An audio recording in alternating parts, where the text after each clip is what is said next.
ദൈവത്തിൻ്റെ അതിപരിശുദ്ധമായ നാമം വാഴ്ത്തപ്പെടുമാറാകട്ടെ. യേശു രക്തത്തിൻ്റെ ശക്തിയെക്കുറിച്ച് നമ്മൾ കഴിഞ്ഞ ദിവസങ്ങളൊക്കെ പറഞ്ഞു. ശാപം മാറാനുള്ള ഏക വഴി യേശുക്രിസ്തുവിൻ്റെ രക്തമാണ്, യേശുവിൻ്റെ രക്തമാണ് എന്ന് നമ്മൾ പറഞ്ഞു. വചനത്തിൽ നിന്ന് നമ്മളത് കാണുകയും ചെയ്തു. ഇനി ഇതാര് തളിക്കും എന്നുള്ളതാണ് നമ്മുടെ പ്രശ്നം. ഇതാര് തളിക്കും? കാരണം ഇത് കുപ്പിക്കകത്ത് നമുക്ക് ഭക്തവസ്തുക്കൾ വിൽക്കുന്ന കടയിൽ മേടിക്കാൻ കിട്ടുന്ന ഒരു സാധനം അല്ലാത്തതുകൊണ്ട് ഇതാര് തളിക്കും, എങ്ങനെ തളിക്കും എന്നുള്ളത് ഒരു വലിയ പ്രശ്നമാണ്. അപ്പോൾ ഇത് എങ്ങനെയാണ് ഇതിൻ്റെ സംവിധാനങ്ങളെന്ന് നമുക്ക് ഒന്ന് നോക്കാം. അതിന് 1 പത്രോസ് 1-ാം അധ്യായം, സത്യവേദ പുസ്തകത്തിൽ അത് വാക്യം ഒന്ന് തിരിഞ്ഞാണ് കിടക്കുന്നത്. ഈ പുസ്തകത്തിൽ ഇങ്ങനെയാണ് കിടക്കുന്നത്. യേശുക്രിസ്തുവിൻ്റെ അപ്പസ്തോലനായ പത്രോസ് പിതാവായ ദൈവത്തിൻ്റെ മുന്നറിവിനാൽ ആത്മാവിൻ്റെ വിശുദ്ധീകരണം പ്രാപിച്ച് യേശുക്രിസ്തുവിനോട് അനുസരണം കാണിപ്പാനും അവിടുത്തെ രക്തത്താൽ തളിക്കപ്പെടുവാനുമായി തിരഞ്ഞെടുക്കപ്പെട്ടവരും. അവിടെ 2-3 കാര്യങ്ങൾ പറയുകയാണ്. ഒന്ന്, പിതാവായ ദൈവത്തിൻ്റെ മുന്നറിവ്. ഈ പിതാവായ ദൈവത്തിൻ്റെ മുന്നറിവ് ഉള്ള വ്യക്തികൾ. 2, ആത്മാവിൻ്റെ വിശുദ്ധീകരണം പ്രാപിക്കുന്ന വ്യക്തികൾ. 3, യേശുക്രിസ്തുവിനോട് അനുസരണം കാണിക്കാൻ വിളിക്കപ്പെട്ടിരിക്കുന്നവർ. ഇങ്ങനെ 3 തരം ആൾക്കാരുടെ മേൽ ആണ്, ഈ 3 അവസ്ഥകളൂടെ ഒത്തുവരുന്നവരുടെ മേലാണ് ഈ വചനം തളിക്കുന്നത് എന്ന് നമുക്ക് മനസ്സിലാവും. അതായത് യോഹന്നാൻ സുവിശേഷം 1-ാം അധ്യായം നമ്മൾ എടുത്താൽ നമുക്ക് മനസ്സിലാകും ഈ വചനം തന്നെയാണ് യേശുക്രിസ്തു. യേശു തന്നെയാണ് വചനം, വചനം തന്നെയാണ് യേശു. നമ്മളിത് എങ്ങോട്ട് തിരിഞ്ഞും മറിഞ്ഞും നോക്കിയാൽ ഇതെല്ലാം മനസ്സിലാകും. എന്നാൽ യോഹന്നാൻ 6:63 പറയുന്നത്, ജീവിപ്പിക്കുന്നത് ആത്മാവാകുന്നു, ശരീരം ഒന്നിനും ഉപകരിക്കുന്നില്ല. ഞാൻ സംസാരിച്ചിട്ടുള്ള വചനങ്ങൾ ജീവനും ആത്മാവുമാകുന്നു. ജീവിപ്പിക്കുന്നത് ആത്മാവാകുന്നു, ശരീരം ഒന്നിനും ഉപകരിക്കുന്നില്ല. ഞാൻ സംസാരിച്ചിട്ടുള്ള വചനങ്ങൾ ജീവനും ആത്മാവുമാകുന്നു. അപ്പോൾ നമ്മൾ സംസാരിക്കുമ്പോൾ വചനം യേശുവാണ്, വചനം ആത്മാവാണ്, വചനം ജീവനാണ്. വചനം യേശുവാണ്, വചനം ആത്മാവാണ്, വചനം ജീവനാണ് എന്ന് നമുക്ക് ഈ വചനത്തിൽ നിന്ന് പറയും, മനസ്സിലാവും. വചനം ആത്മാവാണെന്ന് പറഞ്ഞാൽ വചനം ദൈവത്തിൻ്റെ ആത്മാവാണ്, പരിശുദ്ധാത്മാവാണ് എന്ന് നമ്മൾ അതിനകത്തുനിന്ന് മനസ്സിലാക്കണം. ഇനി വചനത്തിൽ ജീവനുണ്ട് എന്ന് പറഞ്ഞാൽ ഈ പറഞ്ഞ ഭാഗങ്ങളെല്ലാം ഇതിനകത്ത് തന്നെ ഉണ്ട് എന്ന് നമുക്ക് മനസ്സിലാകും. ഇനി ജീവൻ ഇരിക്കുന്നത് രക്തത്തിലാണെന്ന് ലേവ്യ പുസ്തകം പറയുന്നു. ലേവ്യർ 17-ാം അധ്യായത്തിൻ്റെ 14-ാമത്തെ വാക്യം പറയുന്നു, കാരണം സർവ്വജീവജാലങ്ങളുടെയും ജീവൻ അതിൻ്റെ ജീവ ആധാരമായ രക്തം തന്നെ. കാരണം സർവ്വജീവജാലങ്ങളുടെയും ജീവൻ അതിൻ്റെ ജീവാധാരമായ രക്തം തന്നെ. ഇതാ ലേവ്യർ 17-14 വാക്യം പറയുന്നത്. അതായത് യേശുവിൻ്റെ വചനം എന്ന് പറഞ്ഞാൽ അത് യേശുവാണ്, യേശുവിൻ്റെ ജീവനാണ്, യേശുവിൻ്റെ രക്തമാണ്. യേശുവിൻ്റെ വചനം എന്ന് പറഞ്ഞാൽ അത് യഥാർത്ഥത്തിൽ യേശു തന്നെയാണ്, യേശുവിൻ്റെ ജീവനാണ്, യേശുവിൻ്റെ രക്തമാണ്, യേശുവിൻ്റെ ആത്മാവാണ്. വചനത്തിൻ്റെ പോക്ക് കണ്ടോ? വചനം ഏതൊക്കെ തലത്തിലേക്കാണ് പോകുന്നത്.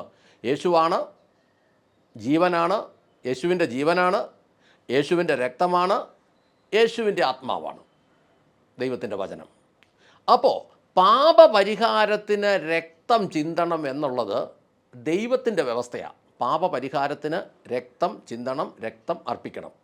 മാനവരാശിയുടെ പാപത്തിന് പരിഹാരമായിട്ട് ചിന്തപ്പെട്ട രക്തം യേശുവിൻ്റെതാണ്. മാനവരാശിയുടെ പാപത്തിന് പരിഹാരമായി ചിന്തപ്പെട്ട രക്തം യേശുവിൻ്റെതാണ്. ഇതിന് രക്തം ചിന്തണം എന്നുള്ളതിൻ്റെ വ്യക്തമായ വാക്യം എന്ന് പറയുന്നത് ലേവ്യർ 17:11. കാരണം മാംസത്തിൻ്റെ ജീവൻ രക്തത്തിലാണ്, യാഗപീഠത്തിൽ നിങ്ങൾക്ക് വേണ്ടി പാപപരിഹാരം വരുത്തുവാൻ അത് നൽകിയിരിക്കുന്നു.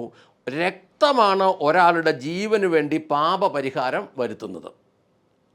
മാനവകുലത്തിൻ്റെ ജീവന് വേണ്ടി പരിഹാരം വരുത്തിയിരിക്കുന്നത് യേശുവിൻ്റെ രക്തമാണ്.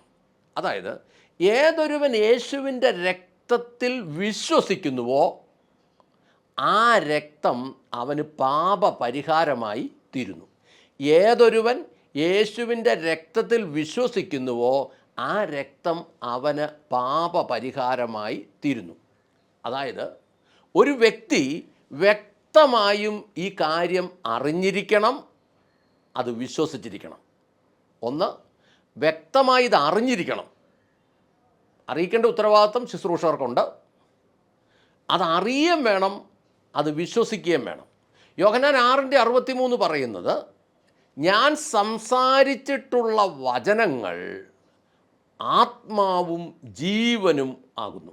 ആത്മാവും ജീവനും ആകുന്നു എന്ന് പറയുമ്പോൾ വചനം ആത്മാവാണെന്ന് നമ്മൾ മനസ്സിലാക്കണം. വചനം പുറപ്പെട്ട് കഴിഞ്ഞാൽ അതാ ഒരു വ്യക്തി അതെടുത്ത് ഉപയോഗിക്കുമ്പോൾ ആ വ്യക്തിയുടെ വായിൽ നിന്ന് അത് പുറപ്പെട്ട് കഴിഞ്ഞാൽ പിന്നീട് അതിന് ശരീരമില്ല. അപ്പോൾ അത് ആത്മാവാണ്. പക്ഷേ ആത്മാവാണെങ്കിൽ തന്നെയും അതിന് ജീവനുണ്ട്. ജീവനുള്ളത് കൊണ്ട് തന്നെ അതിന് രക്തമുണ്ട്. അപ്പോൾ വചനത്തിൽ ജീവനും രക്തവും ഉണ്ടെന്നുള്ളത് തന്നെയാണ് നമ്മൾ ഇപ്പോൾ ഗ്രഹിച്ചു വരുന്നത്. ഈ രക്തത്തിലാണ് ജീവനിരിക്കുന്നത്. അതായത് വചനത്തിന് നമ്മൾ കീഴ്പ്പെടുമ്പോൾ, വചനത്തിൽ നമ്മൾ വിശ്വസിക്കുമ്പോൾ, വചനത്തിന് നമ്മൾ കീഴ്പ്പെടുമ്പോൾ നമ്മൾ ഈ രക്തത്തിന് കീഴ്പ്പെട്ടു എന്ന് നമുക്ക് മനസ്സിലാകും. നമുക്ക് ലേവ്യ പുസ്തകത്തിൽ നിന്ന് 10, 11, 12 വാക്യങ്ങളൊന്ന് നോക്കാം. ഒരു ഇസ്രയേല്യനോ അവരുടെ ഇടയിൽ പാർക്കുന്ന ഒരു പരദേശിയോ രക്തം ഭക്ഷിച്ചാൽ അത് അവന് വിരോധമായി ഞാൻ എൻ്റെ മുഖം തിരിക്കുകയും അവനെ സ്വന്തം ജനത്തിൽ നിന്ന് ഛേദിച്ച് കളയുകയും ചെയ്യും. കാരണം മാംസത്തിൻ്റെ ജീവൻ രക്തത്തിലാണ്. യാഗപീഠത്തിൽ നിങ്ങൾക്ക് വേണ്ടി പാപപരിഹാരം വരുത്തുവാൻ അത് നിങ്ങൾക്ക് നൽകിയിരിക്കുന്നു. രക്തമാണ് ഒരാളുടെ ജീവന് വേണ്ടി പാപപരിഹാരം വരുത്തുന്നത്.